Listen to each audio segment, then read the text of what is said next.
In this English pronunciation tutorial, I'm going to show you how to pronounce the word water with British pronunciation. I'm going to show you the sounds that are in the word, the mistakes that you're probably making with these sounds. I'm then going to show you how to put the word into connected speech.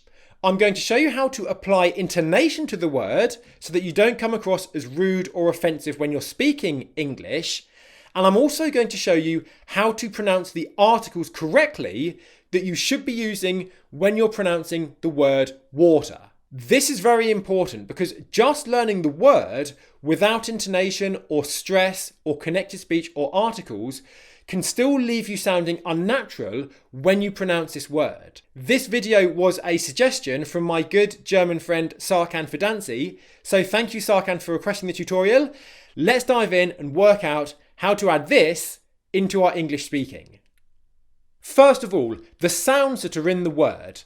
The sounds are very simple, but people often make mistakes with these sounds. The sounds are the following: the W sound, woo, the OR sound, or, the T sound, t, and the schwa sound, These sounds are broken up into two syllables, war and t. Now, I'm going to go through and explain the mistakes that you might be making with these sounds. So the W sound, w. Make sure that when you say the W sound, your lips are sticking out, woo, woo, woo, and that you're not making a V sound instead, where the bottom lip is touching the top teeth. That's the W sound. You then go straight into the OR sound, which is a long English vowel sound. Many languages don't have long vowel sounds, which means that you might be saying long English vowel sounds too short in English, which leads to making common mistakes like confusing feet with fit or court with cot.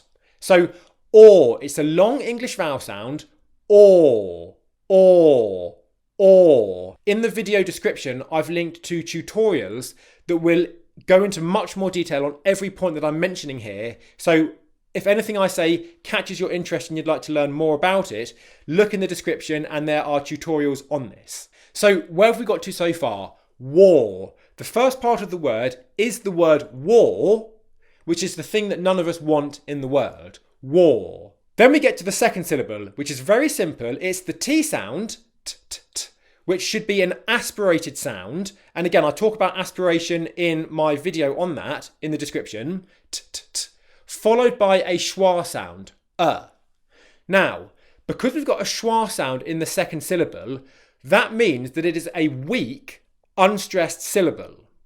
So if we then look at the stress of the word, that means that we've got the stress on the first syllable, war, and the second syllable is unstressed. So the correct pronunciation of the word with the right stress is water, water, water, water.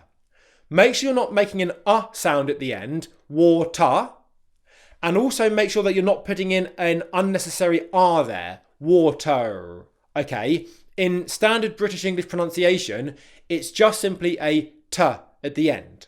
We now have the pronunciation of the word. Let's just make sure that you're stressing it perfectly, okay?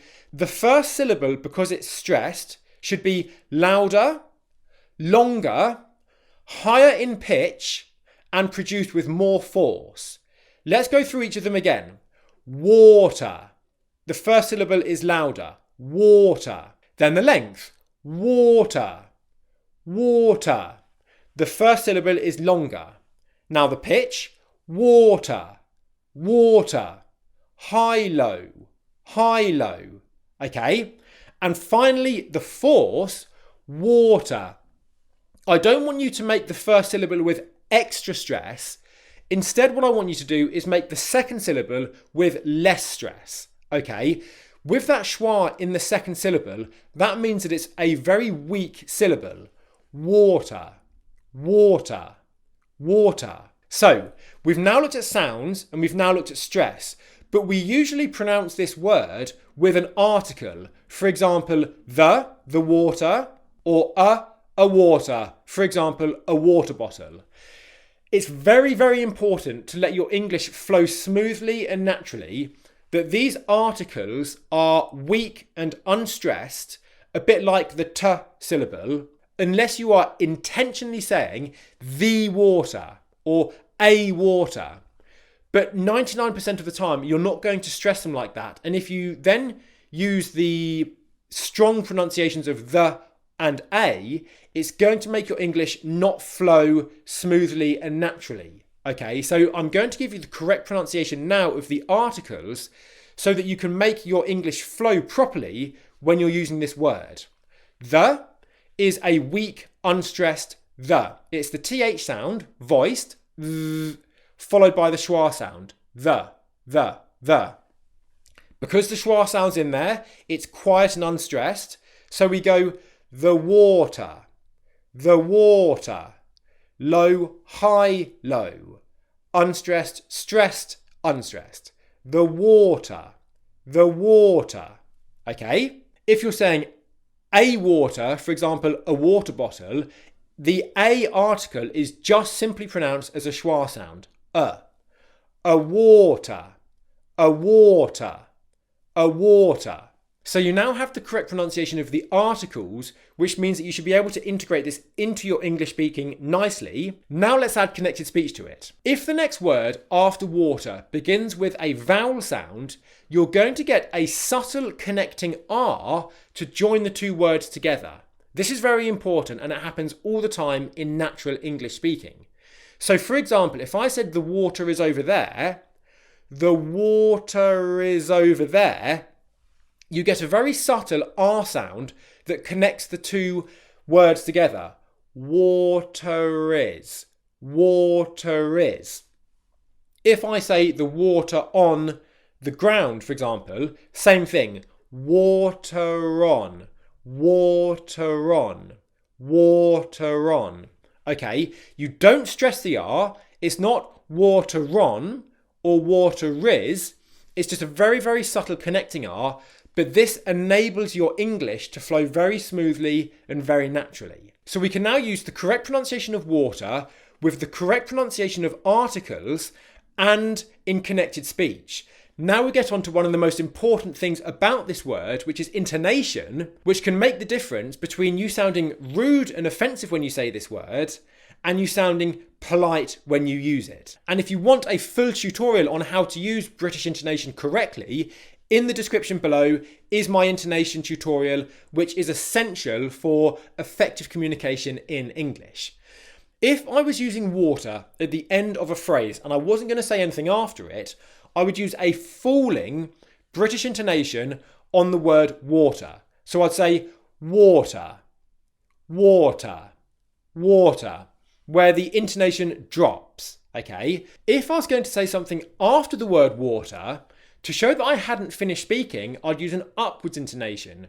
For example, the water is hot. The water is hot. Now, in my intonation tutorial below this video, I explain how you can get into trouble if you use the wrong intonation pattern on words like these, and how you can accidentally come across as rude if you do so. So I highly recommend that you watch this tutorial next, because this is going to show you how to then apply intonation to this word and to other areas of your English speaking in a way that's clear and natural, and in a way that native British speakers use intonation.